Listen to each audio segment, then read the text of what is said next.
Nobody sings a song like Geddy Lee. To mold a new reality, closer to the heart. Yes, closer to the heart. And anyone who tries to never quite succeeds. Something's out of whack. I think I screwed the timing at the end, didn't I? They're singing their hearts out in tribute bands, trying to capture the intricate sound of Rush and the one-of-a-kind Geddy squeal. Good luck. I can barely do it. So why try? Why go on stage and struggle to copy the most successful progressive rock band on the planet? Because everything I do in my life is Rush is involved somehow.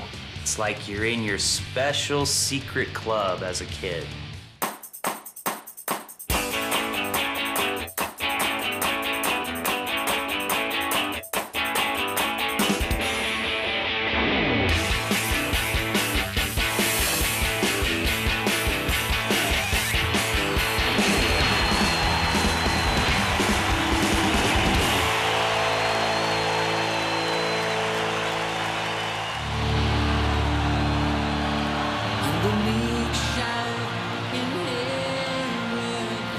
The song is named for the year, 2112.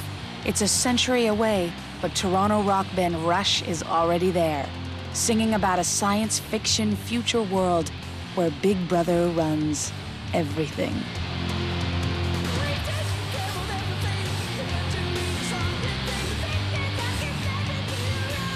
"2112 is about fighting against the man.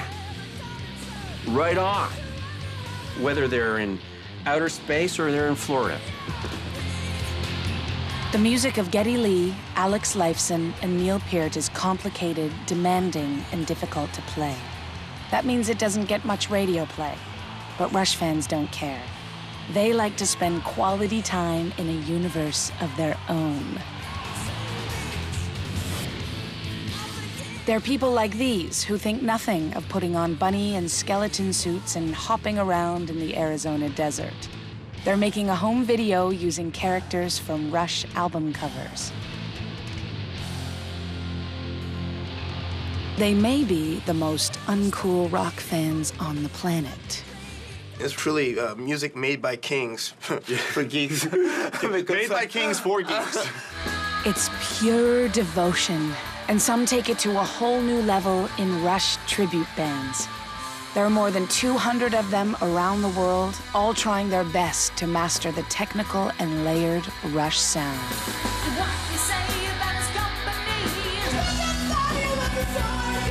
The Gettys seem to have it the hardest. When I was younger, I wrote a lot of really ridiculous vocal parts that are still very hard to reproduce.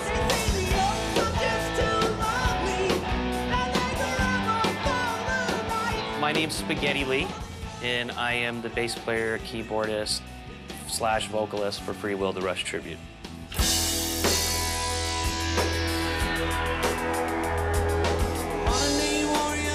His real name is Dave Cornwall. Dave and his buddies from Phoenix, Arizona are skilled amateur rockers who can play anything and find Rush the most challenging. They've been playing it devotedly for 13 years.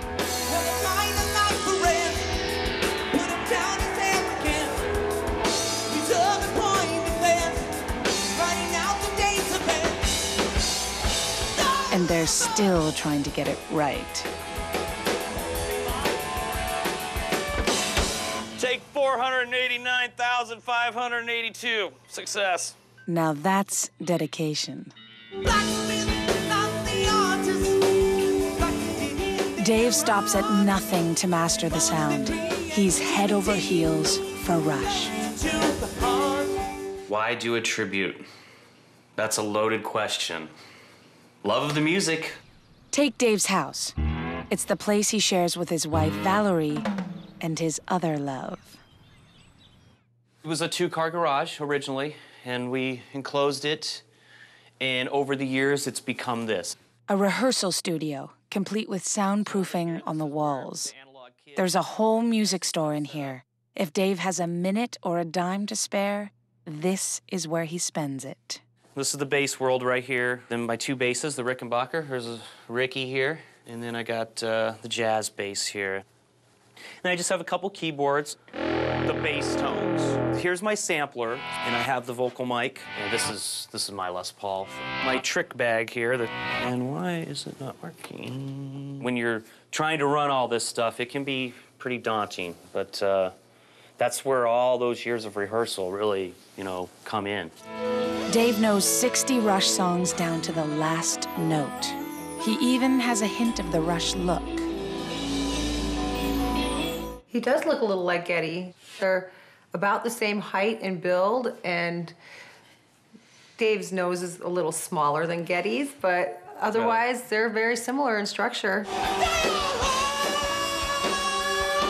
So you'd think he'd be pretty confident about the show he and the guys have coming up in just 3 days, here at the clubhouse. He isn't. Yeah, I want a lot of things to go right that night, so I have a lot of concerns. That's because Dave is determined to make his shows bigger and bigger. But after 13 years, it's getting harder. For this one, he's adding double-neck guitars. The fans will go wild when they see the double neck, that's for sure. Some fancy new robes while they're playing the double necks. Gigolo look, I'm kind of digging it. See, but this would just be, you know. Okay. I do get like a bonus or something for this, right? An elaborate video projection show.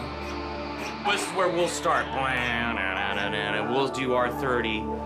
We'll be playing, and then we'll have the projection behind us. And a guest appearance by the guy in the bunny suit and some of his friends. Yeah, get up there and wiggle your tail like that. Right. How do you top all that? I don't know after this show, what I'm gonna have to do. Probably burn myself alive while I play. When you're smitten with Rush, you think big. This truck driving is a perfect job for me.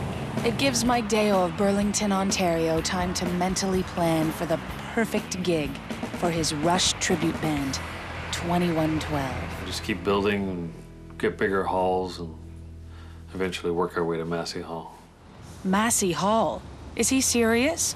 This place is a Canadian music shrine. Even the real Rush found it intimidating when they played here. I do remember coming in the afternoon and looking around when the place was empty for sound check and thinking, oh my God, this is Massey Hall? Massey Hall is the dream, but you've got to start somewhere. Like here, in a Burlington industrial park.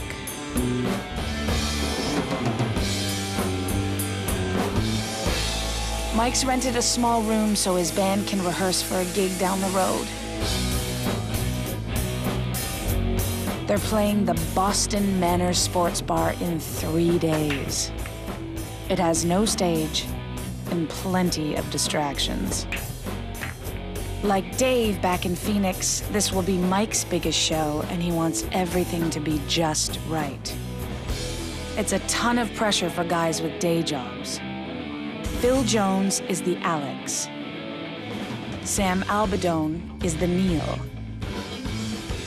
Mike should have the starring role as the Geddy, but he has a problem. Well, I can't sing that high. You know, I can barely sing at all. That makes Mike just